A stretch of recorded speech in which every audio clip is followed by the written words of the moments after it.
oweshumi nesishagalolunye isahluko esamashumi amathathu.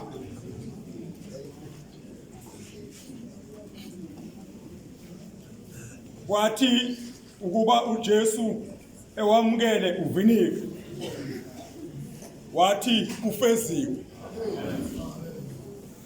wagebisa ikhanda wafa. Ilizwi lenkosi leli. uNkulunkulu alibusise manje naphakade. Amen. Amen. Program director sangivesane ngaswisha ukuba ngaphuma ekubeni umshumayeli. Ngaba indodana to cater for isimo osusibekile.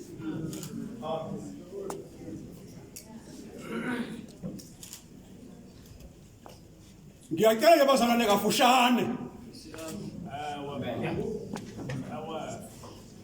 Ngeke nibuyisele phansi kwesiphambano. At least ngoba sesiyagoduka. Mhlawumbe out of excitement sizalibala ukuthi siphezu kweGolgotha.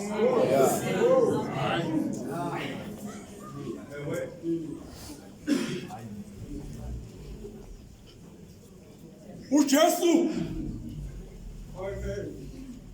usanenga esiphambanweni.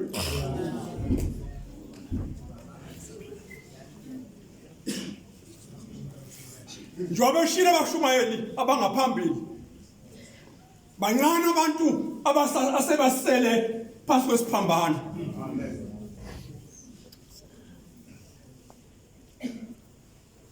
uJesu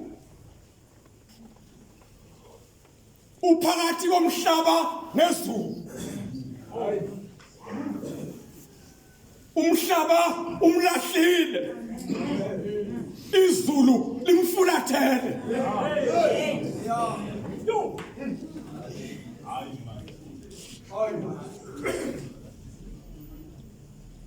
Kodwa njengoba usho amanqingwane bekufanele kuleli lizwi esikulo athi memeza alimemeze ngezwe elikhulu kunawo wonke amazwi asekawavuli. Why ezenzani uJesu? Amen.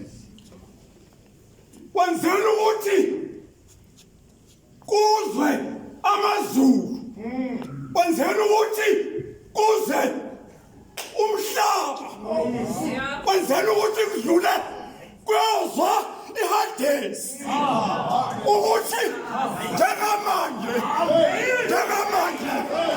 ufezile, njengamanje ufezile. Noma ngabe kwenzekile okwenzekile, kodwa njengamanje ufezile, njengamanje ufezile. Kamente engendawo angidlule kule nto ke bazalwane, angidlule kule nto. Ngihlale bazalwane, ngihlale.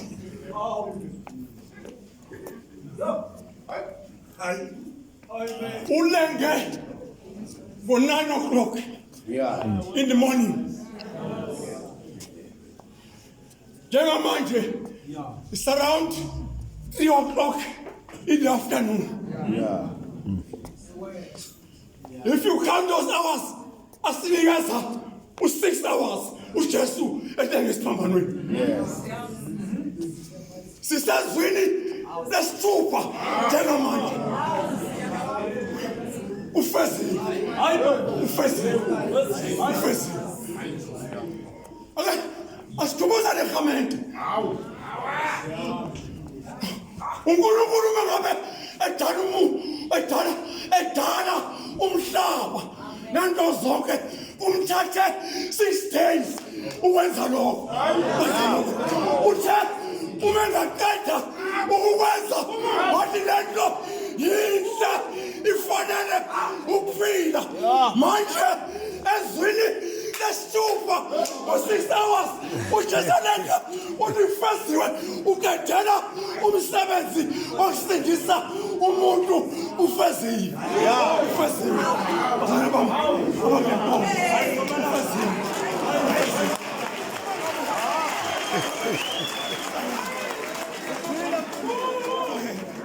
uma ngabe usayeka basabona uma ngabe usayeka uma ngabe izoyeka uJesu uthi uJesu umsebenzi akade uzele uqedile bazalwane bami abazenkonzo okungukuthi iproject abayizele emhlabeni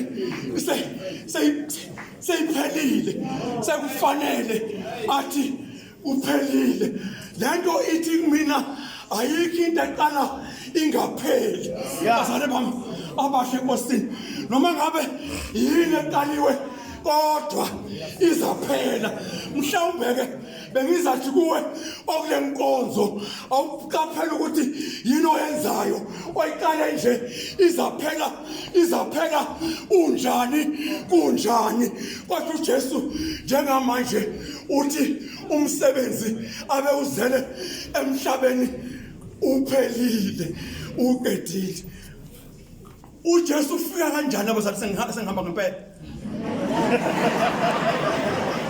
uJesu ufika kanjani la kulahleka umuntu ezulwini yonke lento imayelana nokuthi umuntu ulahlekile ezulwini uthi uNkulunkulu uyamlunguza umuntu wangamfumani wathi ngoba uNkulunkulu wethu uNkulunkulu anothando wasikwa imfesana engumangaliso ngoba umuntu elahlekile nje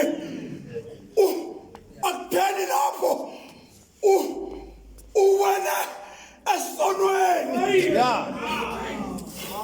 umuntu ubhuqabhuqa isono amazulu asikwa imfesane wehlaka uJesu wazothabathela kuye lonke ihlazo lethu leyo nto-ke useyiqedile umuntu uqalelwe izono zakhe mfundisi umuntu uphilisiwe umuntu usindisiwe ufanele uJesu uphelile ufanele uJesu uphelile ebazalwane lento ibithandeka yokuthi uma ngabe ukhulume ngezinto ezaziwa uJesu bese bezitolika ngesiGriki uthi-ke umGriki umethi uJesu uphelile uthi tell you ukuthi